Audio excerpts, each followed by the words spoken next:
Oh, Mom, when I came back from shopping, I saw my daughter Madison crouched at the entrance with a big belly. She looked really tired and her face was thin and pale. Her eyes were a bit unfocused as she looked up at me.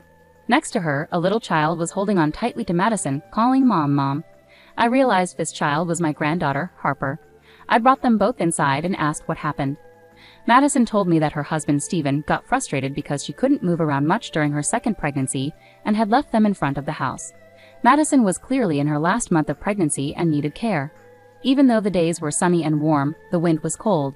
I felt so angry, wondering what Stephen would have done if I hadn't been there. I didn't think he was the kind of person to do something like this. Pregnancy isn't an illness, right? We have pregnant women at my work who do their jobs from home just fine. And Harper, she's always crying and so loud. My colleagues' kids never cry like that. When I finally called Stephen, he sighed loudly on purpose. An unemployed, obese woman and a noisy child are a nuisance. Let her parents take care of them for a while. Realizing it was pointless to talk to him, I decided to focus on caring for Madison and Harper instead. Half a year later on a spring afternoon, Stephen called. Hey, what's going on? Your house is gone. At first, I was confused, but then I understood. You finally noticed, I replied. After hearing the truth, he was speechless and turned pale. My name is Scarlett. I'm a 58-year-old housewife. My husband passed away about 3 years ago, leaving me alone, but I don't mind being alone. His study is filled with books, including his favorite novels, challenging research papers, magazine clippings, and diaries. Being in the study makes me feel close to him. Sometimes I spend time there, looking through the books. My daughter Madison, her daughter Harper, and Madison's husband Stephen live about a 30-minute drive away in the next town. Stephen works at a big company owned by his dad. At just 33, he's already a department head and is even considered a potential future CEO. Madison and Stephen met at a beer party when Madison was out with friends. One of her friends recognized an old classmate, who turned out to be Stephen. They discovered they worked near each other and started seeing each other more often, either by bumping into one another or going out for drinks with friends. Eventually, this led to a relationship. Madison wasn't the type to make the first move and often called me, unsure of what to do. I wasn't very experienced in love either, so I tell her, well, I'm not sure either, but maybe just go out for a meal and enjoy yourselves. Unlike me, my husband had experienced many romances before we met. But when it came to our daughter's love life, we both agreed on one thing: she shouldn't date someone strange. My husband, always protective, even joked about calling himself strange. Their relationship continued smoothly, and within a year, they happily announced their engagement. Stephen, with his strong position in his father's company and his impressive sales skills, had earned my husband's trust enough for us to feel comfortable entrusting our daughter to him. Reflecting on this, my husband reassured me, saying, I also felt at ease sending our daughter off to such a respectable person. Shortly after, Madison and Stephen married and moved to the next town to begin their life together. Initially, Madison would visit us often, sharing the excitement of her pregnancy and her worries about childbirth. About 3 or 4 months after Madison shared her pregnancy news, my husband tragically passed away. He was involved in a car accident caused by a truck driver who had fallen asleep at the wheel. Both Madison and I were deeply shaken by the sudden loss. We struggled to maintain our composure as we rushed to arrange the funeral and handle the necessary company and government procedures. The days passed quickly, and before we knew it, a month had already gone by. It's strange that I hadn't seen Stephen much since he first came to introduce himself before the wedding. Even at the funeral, he only stayed for about an hour before leaving abruptly. I found it a bit rude, but Madison explained, that's just how he is. Stephen is always busy with work, she said with a forced smile tinged with sadness. It seemed like she didn't get much chance to talk or spend time with Stephen, who often left early for golf meetings on weekends. Being the son of a company president might excuse his absence somewhat, but I wished he would consider Madison, especially since she was heavily pregnant. As summer drew to a close, Madison returned to our home to give birth. With her belly fully rounded, she was eagerly anticipating meeting her baby. It's a girl. We've already picked a name, she told me. Oh, really? What's her name? I asked. Harper. Stephen and I chose it, Madison replied, smiling warmly. She gave birth within 2 weeks and soon returned home where Stephen was waiting. Madison, make sure to visit us sometimes. Bring Harper too, I urged her. I called Madison again, hoping to reconnect, but her response sounded hesitant. Yeah, maybe once things settle down I'll come over, she replied. Despite my concerns, I hoped it was just a temporary situation. Madison was always busy with childcare and housework, and Stephen, who should have been dependable, often came home late or not until the morning. I wondered aloud, even if he's the president's son, can his job really be that demanding? Despite several attempts to reach out, the pattern remained unchanged. It had been 3 years since Harper was born, yet I had only seen my granddaughter once. right after Madison gave birth. I wanted to support Madison and had expressed this to her many times over the phone, but her responses were always evasive. Before a long weekend, I decided to call Madison again. "Hello, Madison. How have you been? I was thinking of visiting you and Harper soon." I knew I had to be careful not to push too hard. Conversations with friends in the neighborhood had taught me that it's becoming less common for grandparents to see their grandchildren regularly, and pushing too much could strain the relationship further. Madison was my daughter, but I feared this call might lead to rejection, forcing me to accept the situation. With these thoughts, I waited anxiously for Madison's response. "Mom, I haven't been feeling well lately and I need some space. Please don't call me for a while," Madison said over the phone. "Are you okay? If you're not feeling well, I'm really worried. Can I bring over some food?" I asked, concerned.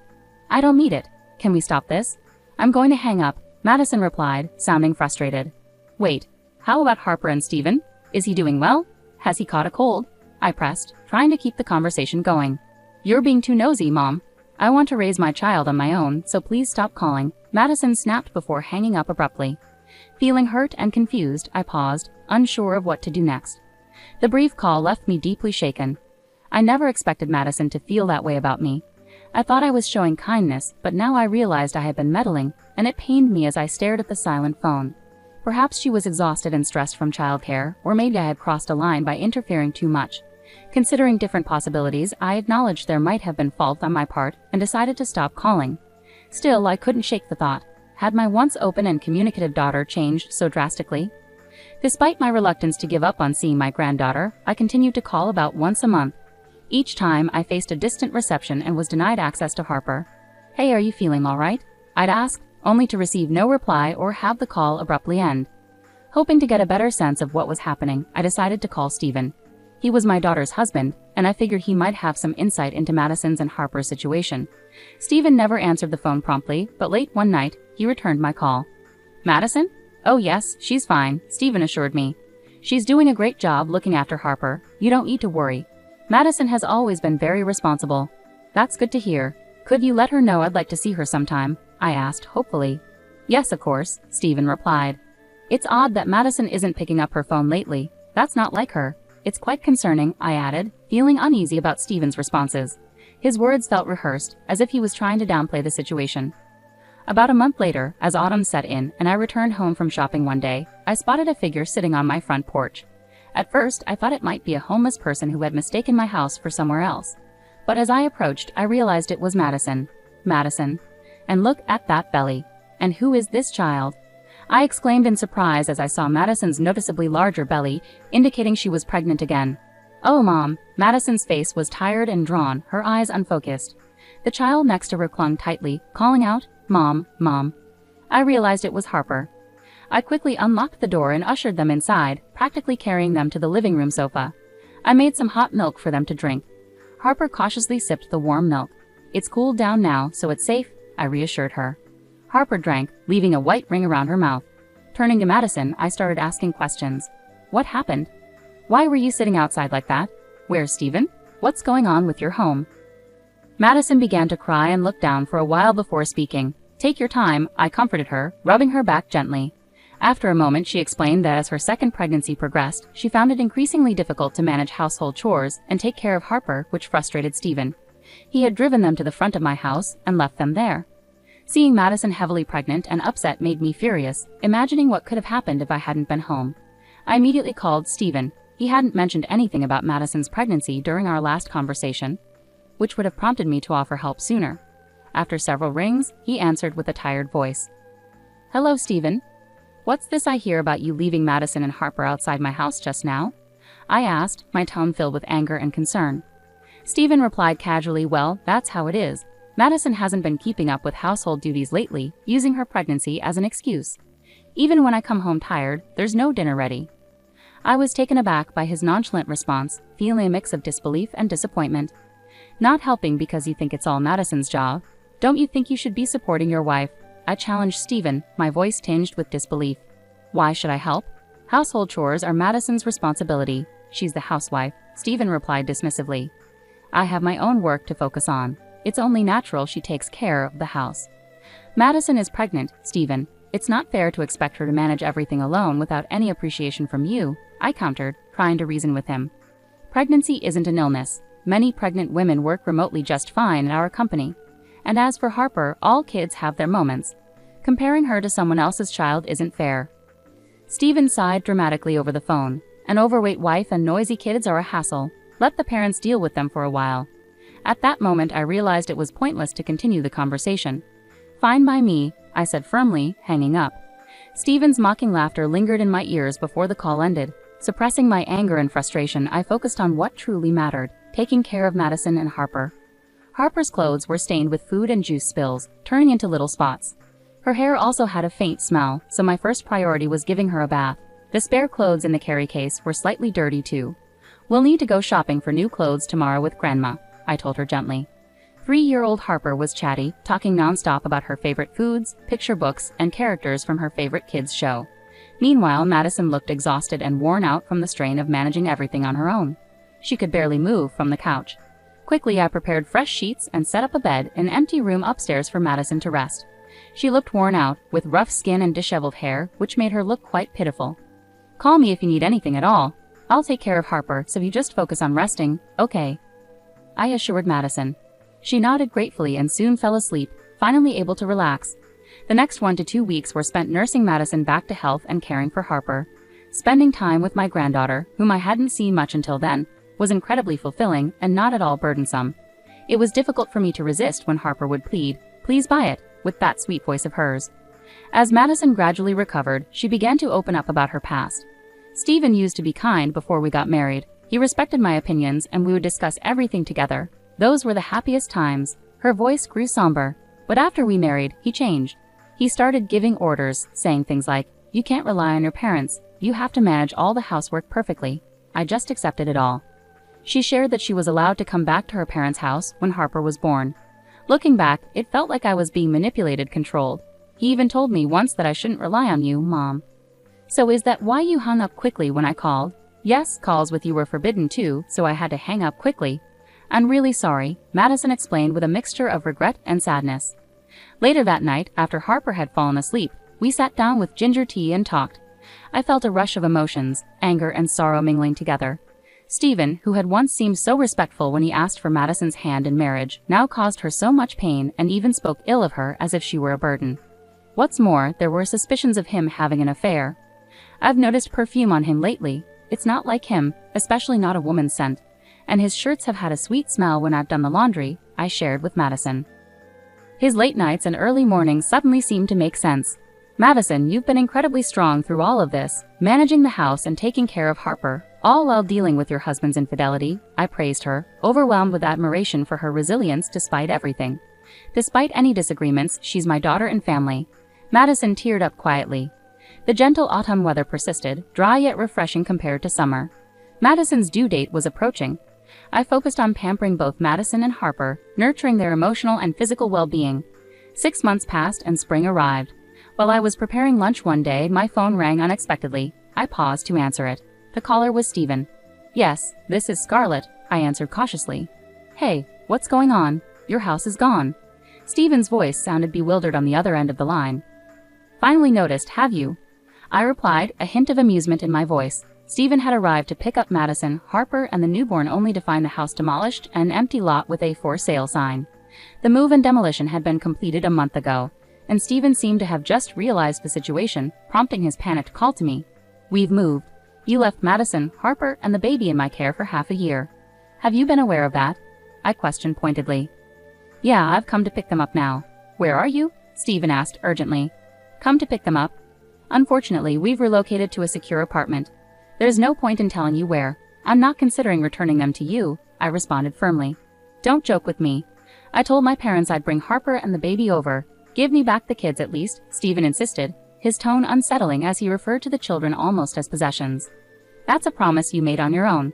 It doesn't concern us, so we won't comply. I'm busy now, so if you don't mind." Just then, the baby started crying, the sound audible through the phone. Stephen seemed to react softly, saying, "Oh." Ignoring him, I hung up and hurried to change the baby's diaper in the next room. I could hear Madison's phone conversation faintly. "Yes, hello, what?" Her voice carried a hint of frustration, likely arguing with Stephen. Soon after, Harper emerged from her room, looking scared. "Mom is angry," she whispered anxiously. "It's okay, sweetheart. "Everything will be fine," I assured her, pulling her into a comforting hug. About 10 minutes later, the commotion quieted down, and Madison joined us. It was Steven. He was demanding our new address, but I refused outright. "I don't care if he wants to show Harper and the baby to his parents," she sighed, reflecting on his persistence. But maybe it was for the best, he called. I finally got to say what I've been wanting to. Regarding the lawyer? The issue at hand was Steven's infidelity. During that call, I informed him that we would proceed with a divorce through a lawyer, and I would also seek alimony due to his affair. I also sent proof of his infidelity to his father, Madison recounted calmly. Over the past 6 months, we had hired a detective to investigate Steven's behavior, and the evidence confirmed his unfaithfulness. With 2 young children to consider, Madison couldn't overlook this betrayal. Steven was caught off guard by Madison's knowledge of his affair and was visibly shaken. He must have been pale with shock when he realized his parents were aware of the evidence. Outraged, he exclaimed, "How could you do this?" "But those were my terms," I replied firmly. Given his parents' strict nature, I anticipated they would not take his actions lightly. Madison's prediction proved correct. A meeting was arranged with Steven's parents to discuss his conduct. During the meeting, they apologized to Madison and accepted the divorce proceedings. Steven's father, despite his son being a potential future company president, expressed his anger and disappointment, stating that a man who cheats on his wife and neglects his children is unworthy of such responsibilities. As a result, he dismissed Steven from his position within the company. In the end, Steven faced serious consequences. He lost his position and gave up custody of his children, allowing Madison and me to raise them. He was required to pay compensation and child support, but struggled due to debts accrued from supporting his affair partner. Although he found another job, the salary was modest, forcing him to move into a small, inexpensive apartment. After losing his shot at becoming president, Steven's affair partner callously abandoned him. It became clear she was more interested in his title than him as a person. Despite multiple attempts to reconnect and reconcile, Madison cut off contact with Steven, and their divorce was finalized smoothly. Madison became a single parent, but found strength in raising her children who thrived under her care. Despite the rift, Steven's father, feeling remorseful, continued to support Harper and her sibling beyond the agreed child support. Despite Madison and my initial refusals, he insisted, and we accepted it for the children's future. We also kept Steven's parents updated with photos and videos of their grandchildren, and occasionally video called when schedules allowed. Seeing Harper and her sibling grow up brought joy to Steven's parents, who cherished their role as grandparents deeply. Harper's days at press school were filled with joy, especially with her mud and sand playtime with friends. One sunny afternoon, I arrived to pick her up and noticed she was clutching a rolled-up piece of drawing paper. "What's that, Harper?" I asked, curiously. She hesitated shyly before replying, "It's a picture of Mom." The press school teacher had assigned them to draw portraits as gifts for their mothers that day. Although Harper was too bashful to show me the drawing right away, she eagerly rushed home and presented it to Madison. While I couldn't see the portrait myself, Madison was deeply moved and praised Harper's thoughtfulness. It was a touching moment that showcased Harper's growing individuality. Thinking about her future fills me with hope and excitement. Living together as a family of 4, experiencing this happiness, feels like nothing short of a miracle.